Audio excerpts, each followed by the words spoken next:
Halo teman-teman, pernahkah kalian berpikir mengapa ada orang yang bisa bertahan saat krisis ekonomi, sementara yang lain justru terpuruk? Jawabannya seringkali terletak pada satu hal, literasi keuangan. Hari ini, mari kita bahas mengapa skill ini sangat krusial, terutama untuk kita sebagai generasi muda. Tahukah kalian, menurut survei OJK 2022, tingkat literasi keuangan Indonesia hanya 49,68%. Artinya, setengah dari populasi kita masih belum paham cara mengolah uang dengan baik.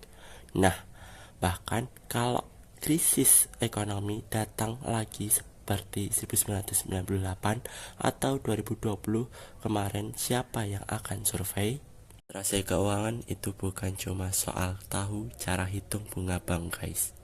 Ini tentang mindset dan skill untuk merencanakan keuangan jangka pendek dan panjang, mengelola risiko dengan bijak, berinvestasi sesuai profil risiko kita, dan yang paling penting tidak panik saat kondisi ekonomi bergejolak.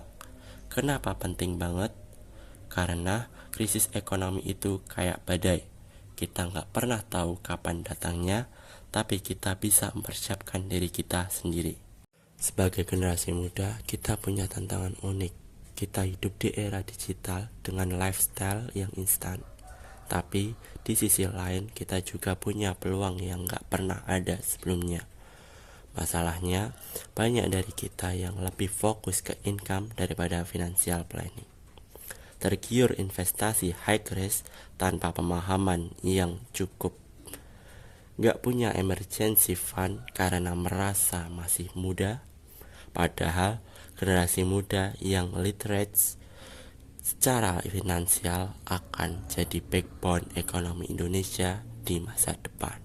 Krisis 1998 mengajarkan kita pentingnya diversifikasi dan gak bergantung pada satu sumber income.